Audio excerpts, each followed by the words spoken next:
Baik, saya buka dulu ya.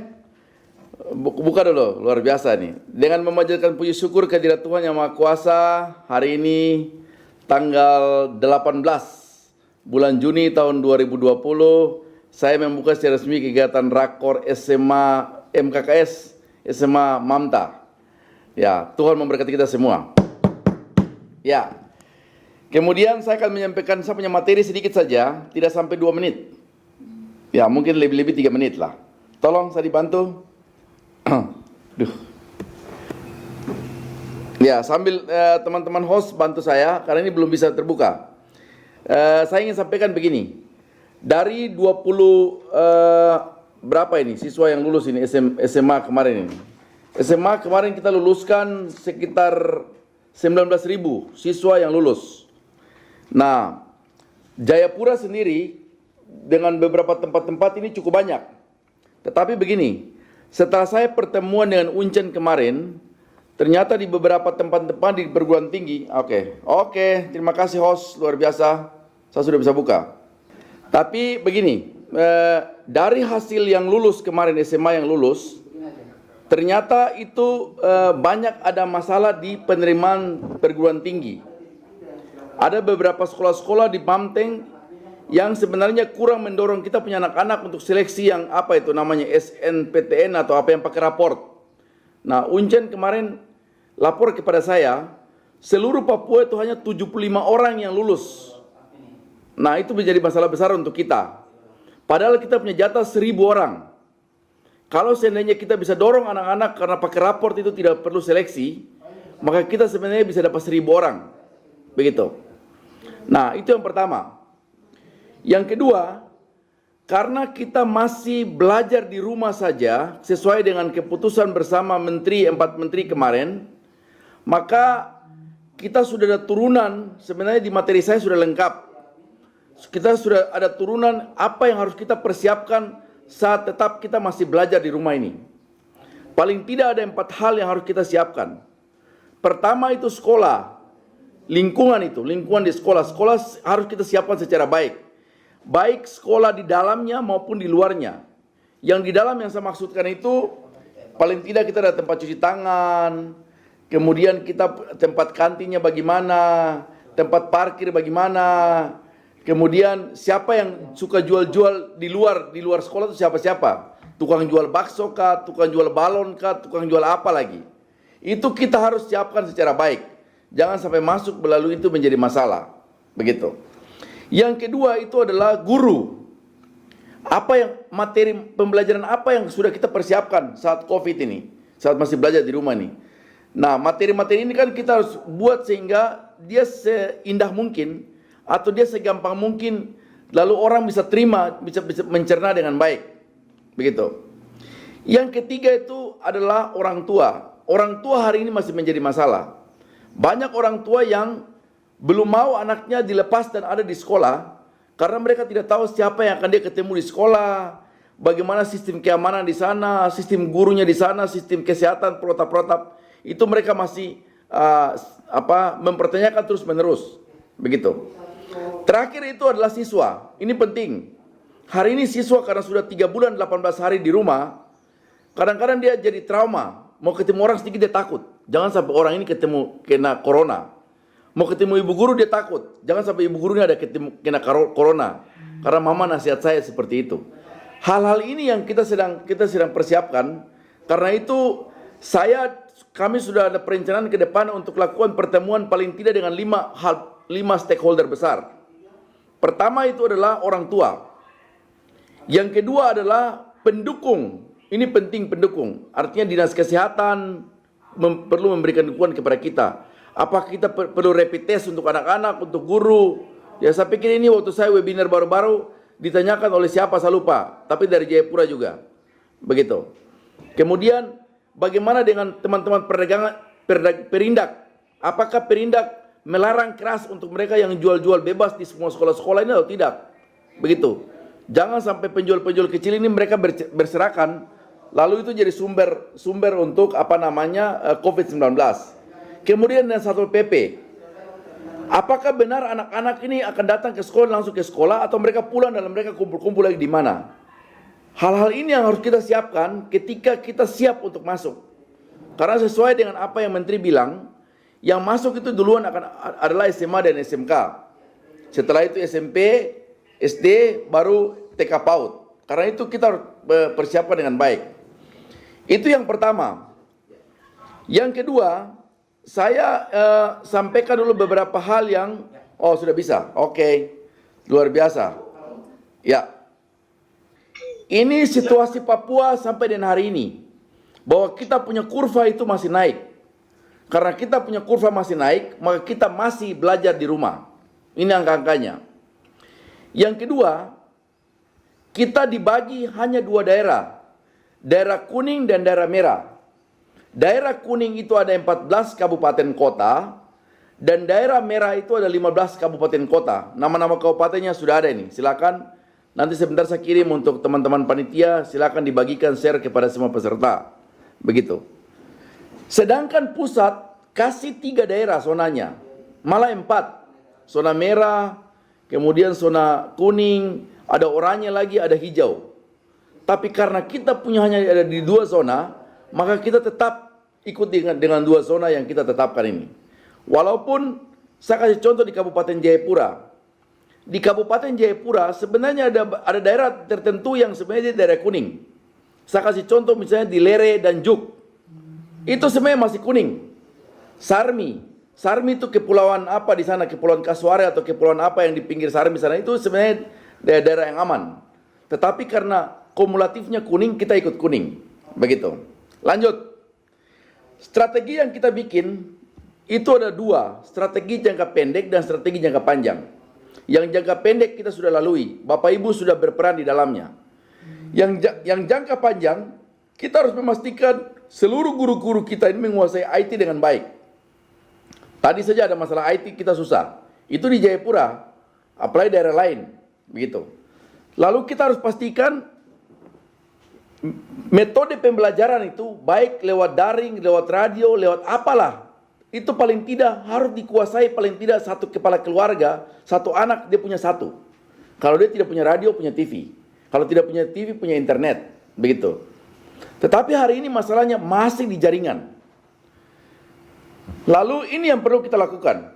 Saya ada punya data dari seluruh kabupaten kota, itu ada 580 distrik di seluruh Papua, hanya ada 160 distrik yang bisa diakses jaringan internet. Dan ini menjadi masalah untuk kita. Sebentar saya akan jelaskan bagaimana guru-guru. Nah, kita sudah latihan beberapa kali, minta pelatihan dengan IGI, minta pelatihan dengan PGRI, dengan webinar yang kita bikin untuk IT. Tapi tetap itu masih menjadi masalah hari ini. Ditambah lagi dengan guru-guru yang sendiri pamalas untuk cari informasi untuk menguasai IT. Nah, ini yang masalah. Kalau guru-guru yang aktif ya tidak ada masalah. Ya. Nah, ini yang kita lakukan. Di yang itu ketika kita punya situasi normal dan kita mau ke era normal itu, new normal itu. Itu kalau di Tapi kalau di offline, maka hari ini kita masih kekurangan buku di mana-mana. Walaupun kami sudah mulai mendesain buku, ada buku pelajaran yang di dalamnya itu ada pelajaran kelas, ada masalah budaya, ada masalah COVID-19, tapi tetap itu masih kurang. Anak-anak mau dengar radio masih terbatas di mana-mana. Walaupun ada penyiaran di radio, mau TV juga berkurang. Nah, karena itu memang itu menjadi PR besar untuk kita. Nah, ini yang tadi saya sampaikan tadi. Bagaimana kalau ini normal? Siswa, lingkungan, kemudian guru, ini yang harus kita siapkan. Saya secara cepat saja. Ini adalah edaran yang disampaikan oleh Pak Menteri. Ini bagaimana cara hilangkan ya, dia tutup saya punya tulisan semua ini. Tolong dulu. Ini ya, ini kah? Hilang ini ya? Iya. Ya. Dari surat edaran bersama ini, oh mana nih pindah? Klik di atas, silang di atas ya, silang. Oh ya, oke. Naik bagaimana ini? Mana lagi? Bukan, dari kita kasih keluar PowerPoint. Ya, sabar ya. Ini kok masalah ya. Oke, ini dia. Oke. Oh, no. Kan saya ada Ya. Dari 7 masalah ini di mana? Ini. Ya, dari surat ini ada 7 prinsip yang paling penting dari surat bersama yang dikeluarkan kemarin. Pertama itu adalah keselamatan dan kesehatan itu nomor 1. Semua punya hal ini penting. Baik guru maupun siswa, tapi juga orang lain yang ada di daerah sekolah. Yang kedua, belajar dari rumah itu harus memberikan pengalaman yang bermakna bagi murid. Jangan dia menjadi rutinitas atau kerja target tapi dia tidak punya makna apa-apa. Waktu anak-anak ditanya, justru mereka lupa. Saya belajar apa di rumah kemarin Begitu. Yang ketiga itu fokusnya ada pada kecakapan hidup. Boleh pembelajaran tetap masuk, tapi ingat kita sampaikan tentang bagaimana COVID-19, bagaimana hidup bersih, bagaimana itu harus disampaikan terus-menerus kepada siswa. Yang keempat itu materi harus bersifat inklusif. Tadi. Apa itu inklusif? Inklusif artinya kalau dia anak kelas 1 SMA, maka materi yang diberikan memang dia layak untuk anak SMA kelas 1. Begitu. Kemudian dia juga ikuti dengan perkembangan zaman, tapi juga konteks Papua. Begitu. Jangan, kalau dia tidak inklusif, itu menjadi masalah baru. Aduh, ini pelajaran kelas berapa ini? Nah, begitu. Kelima ini penting. Saya sudah berulang-ulang waktu sebelum kenaikan kelas, saya sudah sampaikan bahwa ingat kita memberikan tugas kepada anak-anak itu harus bervariasi. Dalam kelas harus saling tukar pikiran lah untuk kasih tugas. Kemudian 6, saya pikir jelas harus menjadi umpan balik. Kemudian kedepankan komunikasi dengan orang tua. Ini penting. Begitu. Next. Apa ya? Oke. Next ya. Ya. Guru ini yang disiapkan. Saya pikir saya lewat saja ini. Saya sudah ulang-ulang. Harus ini yang disiapkan oleh guru. Siswa ini yang disiapkan. Pastikan dia sehat. Perlengkapan, jangan kalau memang dia bawa bekal, dia harus pastikan dia bawa bekal dari rumah. Ya, kalau dia punya alat praktek, harus alat prakteknya sendiri, jangan pinjam-pinjam. Ini penting. Kalau orang tua ini yang harus kita siapkan. Harus memastikan anaknya punya segala macam itu dia punya sendiri. Sarana yang harus disiapkan oleh orang tua harus disiapkan. Kalau tidak punya radio, bagaimana caranya? Kemudian orang tua harus berinisiatif untuk melakukan koordinasi dengan siswa dan siapa saja. Begitu. Kalau dia pulang sekolah hari pertama, atau dia pergi mendaftar hari pertama, atau dia pergi cek nilai, harus orang tuanya tanya, kok ketemu dengan siapa? Bagaimana sistem cuci tangan di sana? Ibu guru bilang apa? Pakai masker kah tidak? Hal ini yang harus disiapkan. Lalu ini lingkungan ini saya pikir cukup luas. Kita harus siapkan bagaimana dia punya mekanisme sistem masuk. Kami sudah siapkan ini, saya pikir kemarin kita sudah mulai kirim ke sekolah-sekolah, tetapi saya pikir saya ingatkan saja. Catatan akhir untuk SMA. Dari 290 SMA yang melakukan ujian, itu sudah meluluskan 19.000 siswa. Hari ini di Mamta, saya ingin ingatkan kepada teman-teman di Mamta, pastikan ketika anak-anak itu mau ambil ijazah, tanya kepada mereka, kalian mau lanjut kemana? Mau kuliah di mana? Uncen tahun ini akan terima 3.500 orang. Pakai peluang itu dengan baik. Mulai tanggal 5 sampai dengan tanggal 12 Juli akan ada tes yang dilakukan di Jayapura, di Wamena, kemudian di Nabire, di Biak. Pakai momen itu untuk masuk di perguruan tinggi negeri. Kemudian adik juga akan buka kelasnya untuk perguruan tinggi di luar. Tapi juga perguruan tinggi swasta. Sehingga anak-anak kita nih jangan nganggur. Begitu, ini penting. Kalaupun ada laporan tentang anak-anak yang nganggur karena jadi begini, ada anak-anak nganggur ini karena kesalahannya ada di kita. Saya kasih contoh begini, ada SMP mau masuk SMA, dia sudah takut masuk SMA. Ada SMA-SMA tertentu, khususnya SMA-SMA yang swasta, saya ingatkan, kalau tidak penting untuk taruh dananya kepada anak-anak atau orang tua di depan saat pendaftaran, tidak usah taruh. Apa dana yang dimaksudkan itu?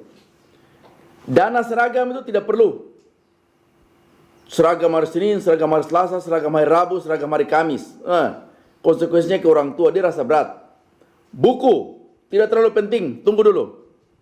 sehingga anak bisa mendaftar masuk di COVID-19. Kita tidak mau dengar cerita kalau ada sekolah yang menyusahkan anak-anaknya karena syarat-syarat ini. Saya dengar lagi ada satu sekolah yang memberikan syarat yang cukup tinggi. Ada syarat narkoba, syarat bebas COVID, syarat apa lagi, banyak sekali syarat. Begitu. Yang jadi pertanyaan tuh ketika kalau misalnya ada satu kampung, di satu kampung tertentu, saya kasih contoh misalnya di SMA 2 Jayapura. Lalu kebetulan anak dok 9 tuh, semua anak dok 9 tuh narkoba. Apakah Bapak Ibu tidak terima mereka? Justru kita harus terima mereka, lalu kita membina mereka, itu jadi kemenangan luar biasa untuk SMA 2. Itu contohnya begitu. Ataukah SMA di Doyo, satu anak Doyo itu semua kena narkoba. Bagaimana mungkin kalau satu itu tidak ada satu orang pun yang kita terima? Itu menjadi PR besar untuk kita. Karena itu saya pikir kepala sekolah, teman-teman kepala sekolah harus mendesain ini secara baik, sehingga jangan anak-anak dirugikan karena hal-hal yang tidak terlalu substansi. Begitu. Kemudian masalah kedua, ada 50% guru-guru yang sama sekali tidak menguasai IT, khususnya jaringan internet dengan baik. Ya, saya tidak tahu bagaimana caranya. Ada yang sudah dapat laptop, sudah dapat tablet, tapi untuk cara buka saya sudah susah. Di mana pause, mana delete, mana huruf besar, huruf kecil, mau masuk, mana unmute, in-mute, stop video. Saya pikir kita sama-sama tolong mereka. Jangan kita egois, lalu yang pintar menjadi pintar sekali, kemudian ada guru di sekolah tertentu yang sangat tertinggal dengan masalah IT. Ini menjadi PR besar, begitu. Jangan kakar dengan ilmu untuk teman-teman lain yang belum bisa menguasai IT. Yang ketiga, catatan terakhir saya, sekolah harus kasih laporan ke dinas sebenarnya anak-anak itu sebenarnya bagaimana dia punya masalah-masalah yang terjadi di sekolah tentang jaringan. Ini penting. Saya hari ini kesulitan untuk di Kabupaten Jayapura, kemudian yang di Sarmi, itu daerah-daerah dekat dengan kami, tapi informasinya di Lere dengan Juk, saya dengar sudah tidak bisa. Begitu. Kemudian apa? Kita akan merapikan, dinas kami akan merapikan sekolah SMA dalam waktu dekat. 3 hal yang akan kita rapikan. Pertama, kita akan evaluasi semua kepala-kepala SMA dan semua guru-guru. Yang kedua, itu sekolah sendiri. Jangan sampai sekolah yang di dekat kota tapi dia tidak terjamah, tidak boleh terjadi. Sekolah ini sekolah di Jayapura, sekolah yang dekat dengan kota provinsi. Jadi kami harus kasih kuat fight begitu. Saya pikir itu beberapa hal yang saya sampaikan di pertemuan yang luar biasa ini. Saya pikir hari ini begini, kita tidak bisa menutup mata dengan permasalahan yang banyak sedang terjadi. Tapi kami juga tidak boleh berdiam diri untuk tidak menyelesaikan semua masalah-masalah itu. Saya mulai dimarah-marah karena ini masa Kabupaten Jayapura TPP saya lambat sampai tanggal berapa ini. Begitu. Nah, ya kita mulai atur satu-satu, saya mulai dengar SMS bunyi di mana-mana terjadi. Begitu. Kita juga sedang merapikan semua, dalam 2 hari saya rapat dengan staf untuk rapikan semua pengawas. Sehingga pengawas punya fungsi-fungsi, kita bisa kembalikan kembali, lalu bisa memberikan masukan kepada kita yang baik. Sehingga tidak ada informasi bahwa ini masalah subjektivitas, ini masalah objektivitas, itu tidak boleh terjadi. Saya pikir itu yang saya sampaikan di momen yang luar biasa ini. Sekali lagi, selamat melakukan rakor untuk semua teman-teman SMA di Mamta. Semoga Mamta menjadi barometer untuk kesukseskan SMA-SMA di seluruh tanah Papua. Tuhan memberkati. Shalom. Shalom Bapak, terima kasih untuk penyampaian materi tentang kebijakan. Mari Bapak Ibu kita tepuk tangan, memberikan aplaus kepada Kepala Dinas kami. Dan Kadis, ini ada satu usulan dari peserta meminta agar Dinas Pendidikan, Perpustakaan dan Arsip Daerah membuat juknis pembelajaran yang akan berlaku di seluruh Papua, sehingga kita sama, namun kedalamnya adalah akan diatur sendiri sesuai dengan kondisi dan situasi dari sekolah, masing-masing sekolah. Mungkin ada juknis secara umum, juknis pembelajaran. Itu saja Bapak, mohon. Ya, baik. Saya pikir kita sudah siapkan. Juknis sudah ada. Hanya dengan munculnya surat bersama 4 menteri kemarin, kami sedang revisi beberapa hal saja. Tetapi inti juknis sebenarnya tadi saya sudah sampaikan itu. tentang bahwa 4 hal besar yang harus kita siapkan saat pembelajaran di rumah, tapi juga masuk kepada new normal. Karena itu saya setuju. Terima kasih untuk apa yang disampaikan. Kita sudah mulai siapkan itu. Karena itu kita nanti mungkin tunggu saja, kita rapikan dan kita akan distribusikan. Saya pikir ada beberapa hal lain lagi, silakan disampaikan kepada kami. Mamta daerah yang cukup dekat, karena itu saya punya HP 24 jam on. Tapi ini kepala sekolah ini paling jarang SMS saya ini. Yang tadi SMS saya itu hanya dari mana ya? Ya harus kasih informasi kepada saya terus menerus tentang perkembangan. Begitu sehingga kita bisa tahu. Walaupun tetap kepala bidang, tapi paling tidak saya juga tahu lah. Begitu. Begitu Ibu Christine, terima kasih. Ya Bapak, terima kasih penjelasannya. Bapak Ibu Kepala Sekolah, kami membuka forum, masih ada waktu 5 menit untuk Bapak Ibu langsung menanyakan kepada Bapak Kepala Dinas. Disesuaikan dengan kondisi dari masing-masing wilayah daerah. Bapak, ini kami ada 4 kabupaten dan 1 kota yang tergabung dalam webinar ini, dari Mambramo Raya, Sarmi, Kerom, Kabupaten Jayapura, dan Kota Jayapura.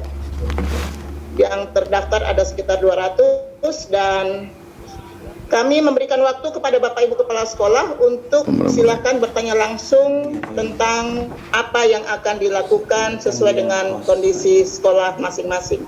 Disilahkan bagi yang akan memberikan pertanyaan, Siapa namanya? Christine, ya? angkat tangan, akan kami buka unmute-nya. Silakan. Kalau Silakan Pak David.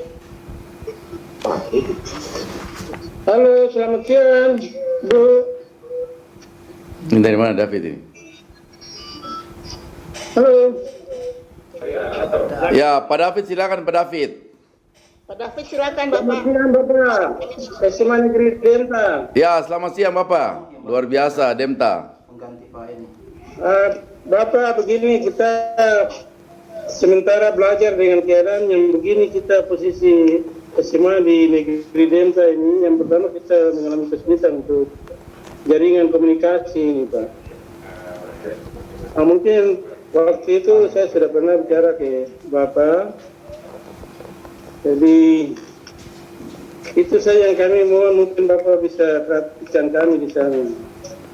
Ya, Mungkin itu sementara, Bapak. baik, terima kasih. Ada lagi?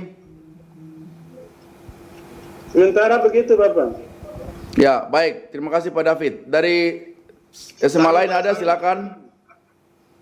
Iya, silakan Ibu Nita. Minta maaf Ibu, saya kebetulan karena saya punya ini gangguan, saya terpaksa pakai Rabu punya laptop. Iya Pak, Sarmi. kami cuma minta untuk masalah internet. Ini kami punya internet yang dipasang dari kementerian ini paling sering sekali gangguan. Sehingga kami minta dari Pak Kepala Dinas mungkin bisa ya koordinasi dengan kementerian atau yang mereka yang penyedia internet ini, sehingga internet ini bisa stabil untuk bisa menunjang anak-anak juga untuk belajar. Kami selama COVID ini memang kami sudah belajar daring, Pak Justinus, Sami. walaupun tidak maksimal tapi sudah berjalan, dan hari ini kami bagi rapot pun kami langsung wali-wali kelas door to door ke masing-masing siswa. Terima kasih Pak Kepala Dinas. Ya, terima kasih Pak Justinus. Ada lagi dari SMA lain? Satu lagi mungkin Ibu Christine. Silakan Bapak Ibu yang mau bertanya. Kami membuka 1 orang lagi. Baik. Kalau tidak saya jawab dulu supaya jangan ini. Ya. Jadi terima kasih Pak.